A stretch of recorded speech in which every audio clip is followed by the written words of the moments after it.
नमस्कार। इजराइल और ईरान का युद्ध अब केवल दो देशों की सीमाओं के बीच चल रहा युद्ध नहीं है। यह लड़ाई अब केवल दो देशों की सैन्य ताकतों के बीच जीतने या हारने की नहीं है। लड़ाई इंसानी इतिहास की दो सबसे पुरानी सभ्यताओं के बीच चल रही है। सबसे बड़ी टक्कर है जिसने विश्व को आज दो टुकड़ों में बांट दिया। हिंदुस्तान सहित पूरी दुनिया के लोग आज दो हिस्सों में बट बैठे हैं।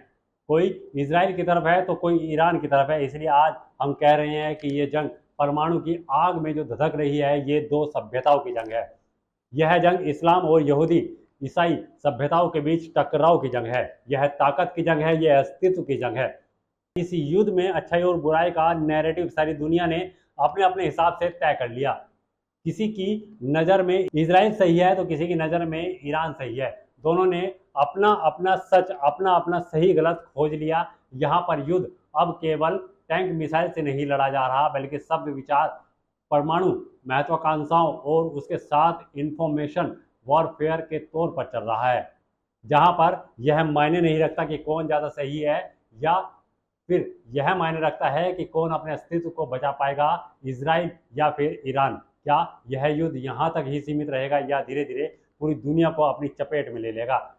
यहाँ एक तरफ यह सब चल रहा है, वहीं दूसरी तरफ लोगों की आंखों में डर है। आसमान से मिसाइलें गिर रही हैं, लोग अपने घरों को छोड़कर बंकरों में जाने को मजबूर है। दुनिया के कई देश इस युद्ध के मोहरे बने हुए हैं, कुछ सबके सामने हैं और कुछ पीछे से कार्रवाई कर रहे हैं। इजरायली सेना ने 13 जून की सुबह ईरान पर हमला बोल दिया, जिसे ऑपरेशन राइजिंग लायन नाम दिया गया।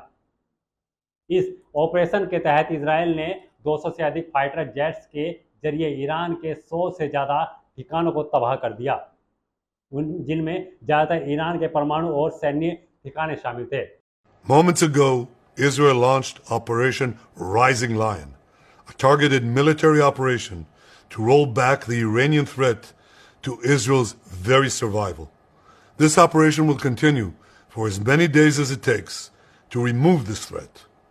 For decades, the tyrants of Tehran have brazenly, openly called for Israel's destruction. They've backed up their genocidal rhetoric with a program to develop nuclear weapons. जवाब में ईरान ने भी ऑपरेशन ट्रू प्रॉमिस 3 शुरू कर दिया। इसके तहत उसने तेल अवीव और यरूशलेम पर देर रात जबरदस्त मिसाइल अटैक कर दिया। यही नहीं, इजराइल पर लेबनान और जॉर्डन की तरफ से भी हमला किया गया। इसके बाद इजराइल ने दोबारा ईरान पर एयर स्ट्राइक शुरू कर दी। इजराइल डिफेंस फोर्स ने गुरुवार सुबह ईरान के सैन्य और परमाणु ठिकानों को टारगेट किया, जिसमें ईरान को भारी नुकसान उठाना पड़ा। ईरान में 78 लोगों की मौत हो चुकी है और 350 लोग घायल बताए जा रहे हैं। दोनों देशों के बीच जंग लगातार जारी है। युद्ध के बीच हवाई क्षेत्र बंद कर दिए गए। ऐसी स्थिति में सभी भारतीय नागरिक जल्द से जल्द भारत लौटने का इंतजार कर रहे हैं। यह जंग कब तक चलेगी, दुनिया को इसका नुकसान झेलना पड़ेगा। यह तो वक्त ही बताएगा कि इजराइल और ईरान के बीच चल रहे संघर्ष में पूरी दुनिया दो धड़ों में बढ़ती नजर आ रही है। हालांकि पाकिस्तान की अपनी हालत काफ़ी खराब है और चीन और अंतर्राष्ट्रीय संस्थाओं से मिले कर्ज से देश की अर्थव्यवस्था जैसे तैसे चल रही है। ऐसे मुश्किल हालातों में अपने देशवासियों की जरूरत का ध्यान देने के बजाय युद्ध में कूदने की तैयारी कर रहा है। पाकिस्तान इजराइल के खिलाफ पूरी दुनिया के मुसलमानों को एकजुट करने का आह्वान किया है। इससे सारे मुस्लिम देश भी शामिल हैं, जो कि 21 देश हैं। अपने वर्चस्व को साबित करने के लिए एक देश 21 देशों से लड़ने से भी पीछे नहीं हट रहा। इजराइल और ईरान के बीच जारी संघर्ष में पाकिस्तान ने भी अपने वजूद को दिखाने की कोशिश की। पाकिस्तान के रक्षा मंत्री ने ईरान पर हुए हमले की कड़ी निंदा की और कहा कि गाजा में नरसंहार के खिलाफ मुस्लिम देशों को एकजुट होना होगा और ईरान पर जिस तरीके से हमला किया गया वह सरासर गलत है। हम इस हमले की कड़ी निंदा करते हैं और ईरान के साथ कंधे से कंधा मिलाकर खड़े हैं। जिस तरह इस वक्त इजराइल ने यमन को, ईरान को, फ़लस्तीन को टारगेट बनाया हुआ है, अगर आज मुस्लिम दुनिया जो है मुत्तहिद ना हुई और अपने अपने एजेंडे पे अपने अपने मफादात का तहफ़्फ़ुज़ करती रही तो सबकी बारी आ जाएगी। पाकिस्तान ने मुस्लिम ब्रदरहुड का पासा फेंकते हुए कहा कि इसके खिलाफ सबको, यानी कि जितने भी मुस्लिम बहुल्य देश है, एकजुट होना होगा अगर इसे नहीं रोक पाए तो कल इजराइल किसी और पर हमला करेगा और उसे भी तबाह करेगा। पाकिस्तान के रक्षा मंत्री ने कहा कि अब समय आ गया है कि मुसलमानों को एकजुट होना होगा।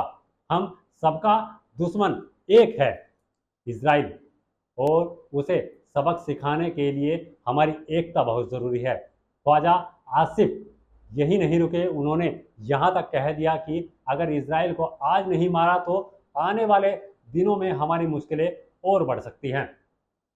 शुक्रवार को इजराइल ने ईरान पर हमला किया था, जिसमें टॉप सैन्य कमांडरों और वैज्ञानिकों की मौत हुई। जवाब में ईरान ने तेल अवीव और यरूशलेम पर 200 से ज़्यादा मिसाइलें दागी, सैकड़ों लोगों की मौत हुई। शनिवार को भी दोनों पक्षों के भी जोरदार हमले देखे गए। इस संघर्ष के बाद अब तक ईरानी करीब सैकड़ों की संख्या में मर चुके हैं। 2 इजरायली नागरिकों की मौत की पुष्टि हुई। अब सवाल यह है कि क्या एक गलत कदम रेगिस्तान से पूरी दुनिया में तबाही का मंजर तय कर देगा? इस खबर पर अपनी राय जरूर दें और बने रहिए न्यूज़ 1 टुडे के साथ। हम लाते रहेंगे हर सच आपके सामने, सच की ताकत के साथ, हर वक्त आपके साथ न्यूज़ 1 टुडे। अगर आप ये खबर फेसबुक पर देख रहे हैं तो वीडियो को लाइक करके पेज को फॉलो करें। इसके अलावा अगर आप इस खबर से यूट्यूब के जरिए जुड़े हैं तो चैनल को सब्सक्राइब करके बेल आइकन दबाना बिल्कुल ना भूलें। नमस्कार।